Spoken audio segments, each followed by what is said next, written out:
Welcome everyone. Thanks a lot for staying with us. You're watching Plain Speak with me, Shivani Gupta.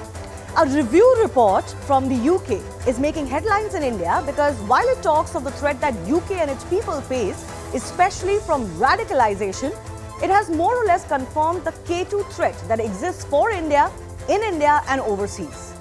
The report mentions that the biggest threat to British people is Islamist radicalization. This in itself is pretty close to home for us. The independent review called Prevent has also mentioned eco-terrorism, disruptive activities by the extreme left and open support in the UK for Hamas.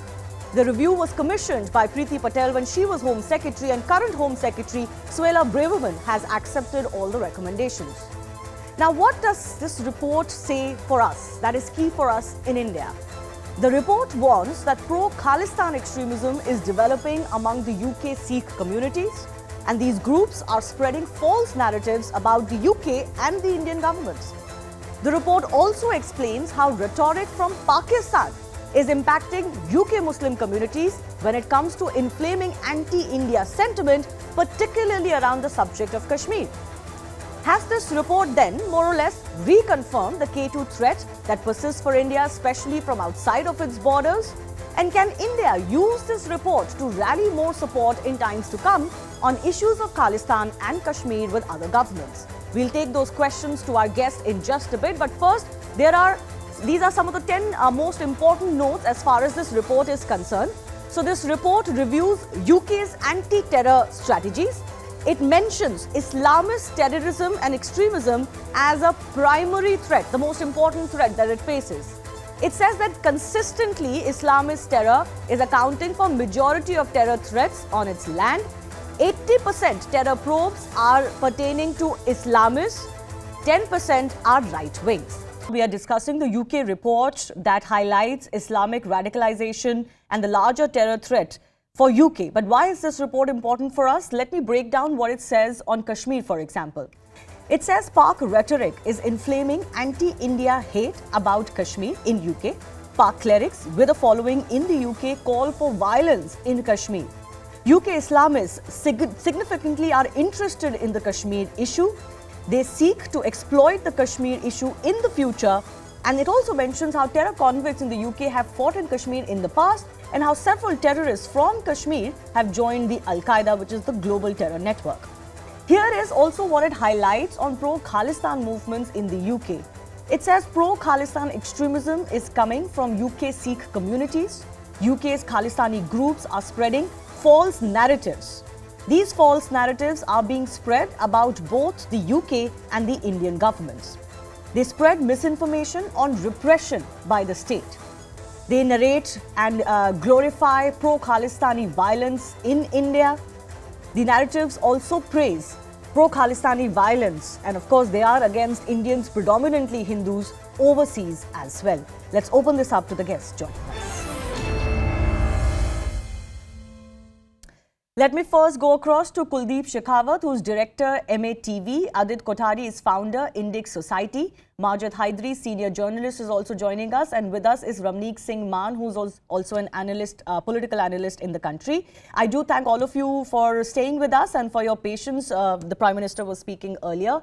I want to go across to Adit first up. Adit, you know, this report is virtually confirming all of the things that we have reported on. For example, recent Khalistani attacks in Australia against, Indic communities, Hindu communities. We've seen some of the violence being fanned by pro-Islamists in the UK against Hindu community and maligning of India and RSS and Hindutva, etc. And this report is basically confirming what we've been debating and discussing in India, that this threat exists. It is a pointed, very potent threat, and it is coming from outside India.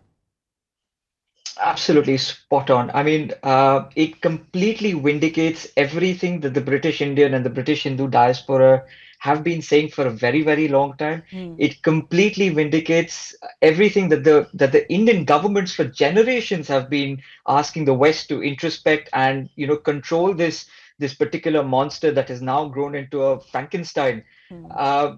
And this is what the report is essentially sort of providing an insight into. Let me break this for your viewers as well. So Prevent, which is a UK government appointed independent counter-terrorism agencies, The report was against them, and it essentially demonstrates the timid response of the rise of Islamism and towards the rise of Islamic fundamentalism that Prevent has essentially demonstrated. The rise of pro-Khalistani elements within the UK that have demonstrated how problematic they can become for the state has also been demonstrated and recorded in this particular in this particular report. The report is essentially an insight and an sort of a self-introspection tool for the British polity to check on how much patronage they have given in the name of political correctness to some of these elements and how problematic they can actually become for the British society. And you rightly pointed out that 80% of the UK's counter-terrorism live investigations are currently related to Islamic fundamentalism, and only 10% is dedicated to extremist right wing, which, as per again some academicians, is also on the rise, primarily because the state has been unable to sort of check into the political correctness vis-a-vis the Islamic So are you the saying that fundamentalism. what is true? So For example, this is debated in India that why is there a rise in, for example, very extreme reactions on the Hindu side? Are you of the view that there is this so-called right-wing extremism rising in the UK because fundamentally a lot of groups believe that the governments have left them to fend for themselves? They don't really want to do anything against Islamic radicalization or terrorism or even crime, for example, and therefore this is on the rise. Is that the right thing to say? I would say so. That is probably the right summary. And just so, a continuation to that, you mentioned the K2 element Yeah. earlier when you spoke about the Pakistani side of things. I mean, this is something that was hatched by Pakistan, after the Bangladeshi Liberation War, and that is a continuous strategy to bleed India with 1,000 cuts, and they have very, very well sort of coordinated themselves in the UK within the British academic circles. So now the British academia is giving platforms to those elements which are essentially talking about Kashmiri separatism and the Khalistani separatist movements in India. And this is being recorded in this particular report as well. Yeah. RVS Mani, who's former Under-Secretary in the Ministry of Home Affairs, retired director from Government of India. Amjad Ayub Mirza, who's a political activist on POK, also joining us on the show. And I do thank you too for your patience. RVS Mani, I'm coming to you.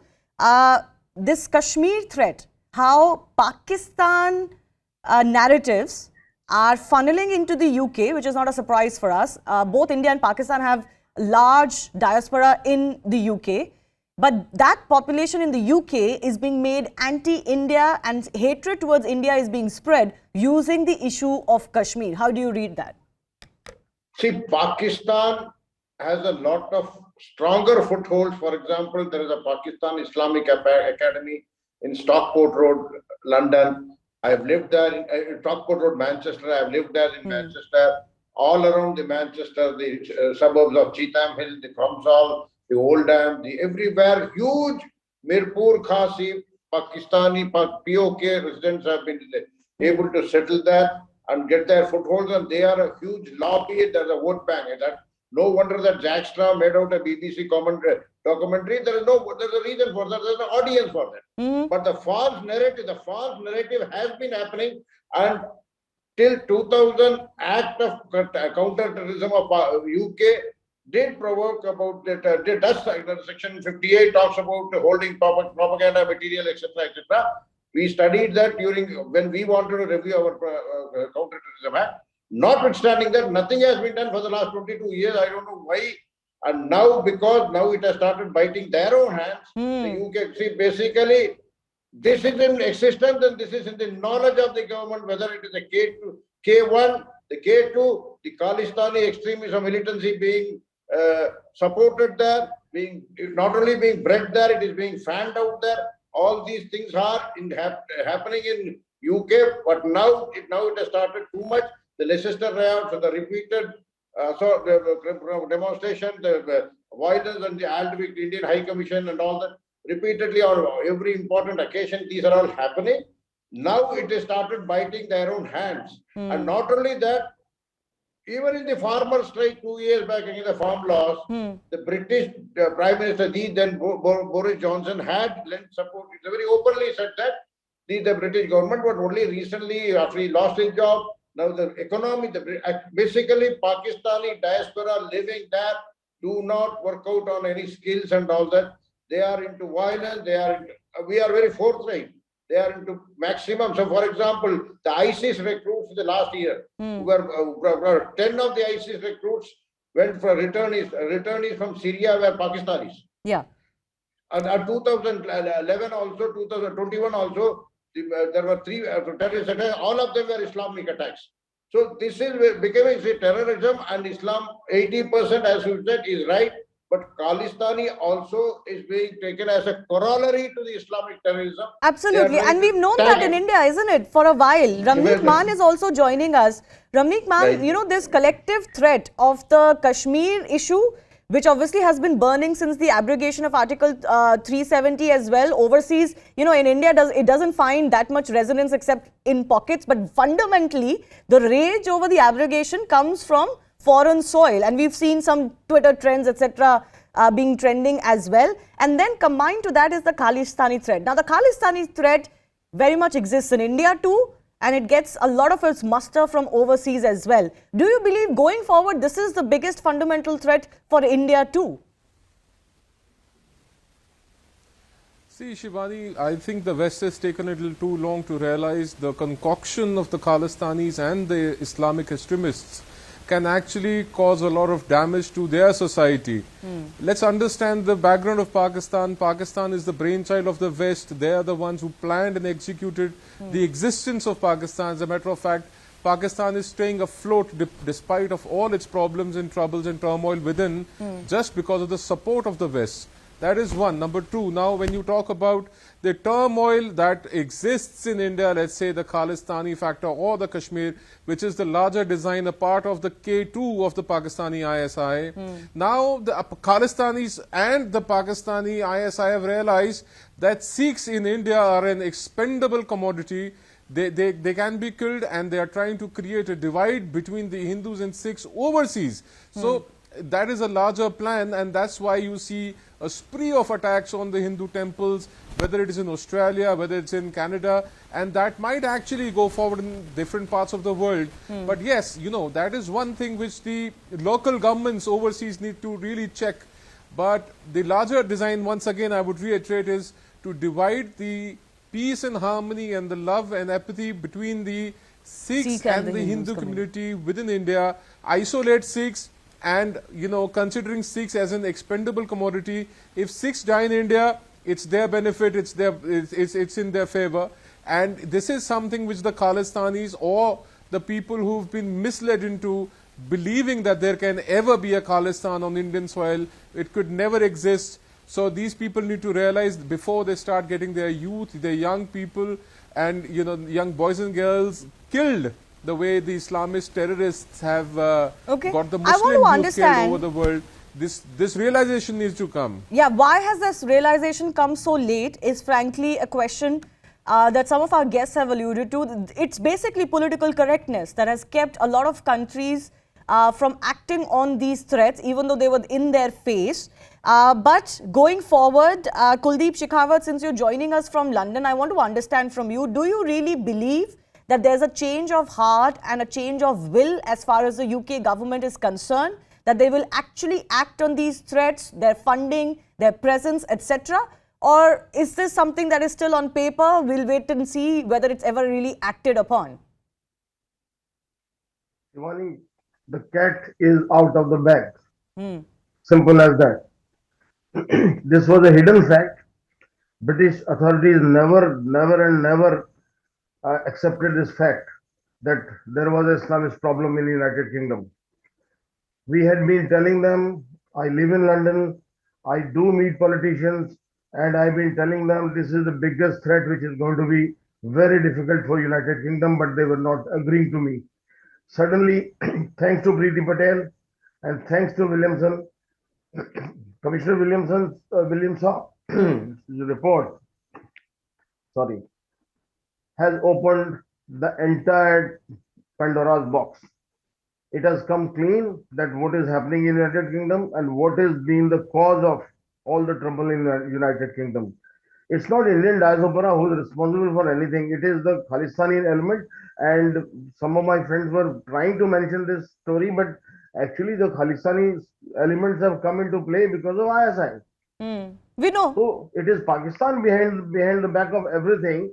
Still, the British establishment never agreed to the facts that were shown to them. Now it is out in open, and they all know what But is will going they to act happen. on it? Mr. Shekhawat, do you believe they will actually act on it and go after these elements, or is this going to remain some sort of a knowledge that we all already were aware of?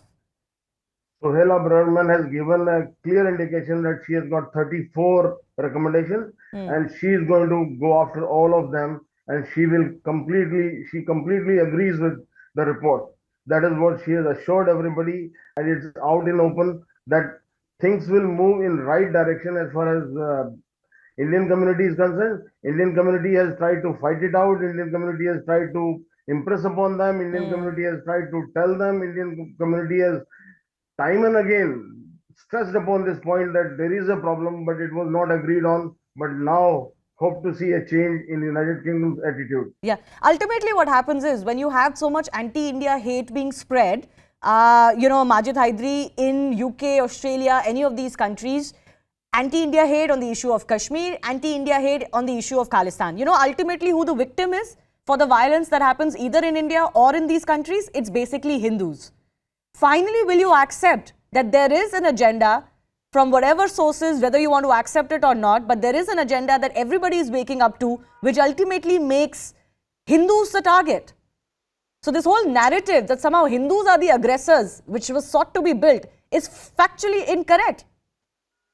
Well, definitely, Shivani, you want me to blow hot and cold on the show. You want me to say that this British report is gospel truth, and the other British report, which had come some time back in the form of BBC documentary, that is the toolkit of Satan. That's not a British report on terror. A documentary is not a British report on terror. Come on, how can you compare the two? I'm talking about two British reports, one on TV and one in paper. Which No, but how can you compare a documentary on what something has happened? It's on a particular event. See, you are not letting me speak. That is what I am saying. That you want me to believe in one foreign report, which is this British report, but you don't want me to believe in Hindenburg research. I mean, you oh my God, why are you bringing all of that into this? Just because this report is written in saffron ink. I mean, what is the problem? Had this report is written in saffron ink? It was a typical case of saffron conspiracy. This report is a saffron conspiracy by the British Home Department? No, this is a saffron. British government needs to probe it as to how come this report has been written in saffron ink, because Britishers are essentially secular people. They don't believe in this kind of Hindutva kind of ideology. This has been written. Basically, anybody who talks about the very real existent threat of Islamic radicalization is some sort of a saffron agendist, isn't it? You just don't want to face the truth. Yes, definitely. That is what I am trying to make the people aware of, how you people are making the world look at the problems. Oh my God. I mean, this is a different level of denial. You just don't want to see it, whether in India or overseas. This is not an Indian government's report. I have to accept this report, but I have to condemn the Hindenburg research. I mean, what kind of duplicity is this? No, so you don't have to condemn the Hindenburg report. No, then let you say that, let people accept it. Let that too be a gospel truth. If this is supposed to be a gospel truth, why not the Hindenburg research and why not the BBC documentary? Let the viewers don't compare a documentary to this. Adit Kothari wants to come in. He is also based. Sorry, I'm not quite understanding what is happening here. I mean, there's a limit to how much you can combine. Yes, Mr. Mani, I'll give you an opportunity. Amjad, Ayub has not even spoken. I'll give you an opportunity, but Adit Kothari, very quickly first. Please respond to what Majid Hydari is saying. I mean, I would like to ask Majidji, I would actually want to ask him what does he smoke, because I want to smoke the same kind of shit. Okay, let's not use that language. Let's not use that language. Apologies for my French, but the point essentially being that, this is the heights of false equivalences that anybody can draw. Equalizing the report that has been independently filed with the parliament and comparing that to a botched up job that few journalists from Al Jazeera and Caravan and Article 14 have essentially produced for the BBC. it's absolutely height of intellectual bankruptcy that anybody can indulge in. Okay. So, you have to look at the report objectively rather than looking at the rhetorics behind it. Yeah, What does actually the report figures essentially- in the UK, whether it's the crime rate, and obviously this report talks about terror-related instances and investigations, the figures speak for themselves.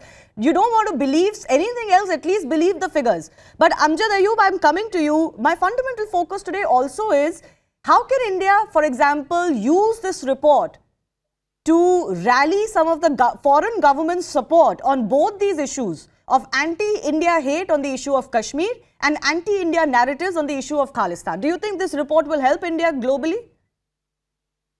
Well, it definitely should help. The best thing is that if the Indian government facilitates a delegation from Pakistani-occupied Gilgit-Baltistan and Pakistani-occupied Jammu Kashmir, who can visit the European capitals and give them briefing upon the historical facts, which are that Pakistan attacked the independent state of Jammu and Kashmir, and that as a result, Maharaja Hari Singh acceded to India. Secondly, this jihadi report about Islamic Jihad and Khalistan, I have been talking to the British police for past 27 years on several occasions and warning them of the threat of Islamic Jihad in Britain.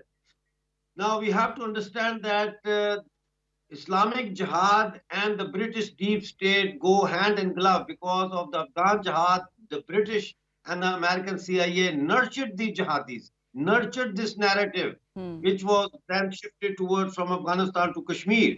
And now most of the Kashmiris and Pakistanis in Britain are indoctrinated by the Pakistani narrative. There is a whole network. There is a whole network of mosques in UK. There's a whole network of mosques in UK that are facilitated by the Pakistan embassy's military attaché and the cultural attaché, and the ISI has been pouring in money into the Pakistan embassy through their diplomatic bag. That's why I always say, do not trust Pakistani diplomatic bags. Open each and every of their diplomatic bags, and that money has been transported to each and every mullah in Britain to infuse this jihadi narrative, this anti-India narrative. Okay, can I ask you very quickly, why do you think this change of heart has happened in the British government? Majid Hydari seems to believe this report is written in saffron ink. Why do you think this change of heart has happened in UK, where we all knew about these threats? Finally, they have accepted it, plain and square. This change of heart is because India, all of this Islamic Jihad has now become a threat for the existence of the British social fabric. Exactly. Now in Birmingham, in Manchester, in Oldham, in Nottingham, in so many cities, they are practicing Sharia law under the radar. So the Shariaization of British society, that is the biggest threat, that there will be no more Britain. And what about the saffronization? It is becoming a jihadi Britain. Britain is becoming the ground from where European jihad is being directed and financed. Yeah. Hindutva So, is well, the finally, biggest threat for the British now. belatedly at least, people are beginning to rise up to that threat. Mr. Mani, I have 30 seconds left if you want to give a final word on that. Sir, actually, after Mr. Majid, I think you have already countered. I wanted to say the same thing. Amjad is right that things are happening and now it has started. Two issues. One is the strength of India growing up in the economic power. Number two is it has started biting the hand of Britain. The society of the British society is getting too much of marginalized. There are too much of fissures in the society. All these things have become a threat. That is the reason now the Britain has started saying what we have been saying, what we have known for the last 40 years. From 70s onward, from the 2000, Britain's own law was there. If they had to act, they had the legal framework in place. In 2005, after the underground attack, they also strengthened their law. In spite of that, now only they have come to the realization that this is the reality. It is going to blow. It is going to blow up our society, our youth, because ISIS recruits have gone and come back, returnees. Absolutely. I have to leave it at that. Unfortunately, this was a bit of a curtailed debate, but once again, thank you all for joining us. Better late than never, and most important will to see how UK actually strikes down on all of these elements. That's really where the proof will be. I have to slip into a very short break. On the other side, we will get you more details on one of the biggest stories of the day. India has struck white gold in Jammu and Kashmir. Why is this lithium find so key? We'll get you more in just a bit.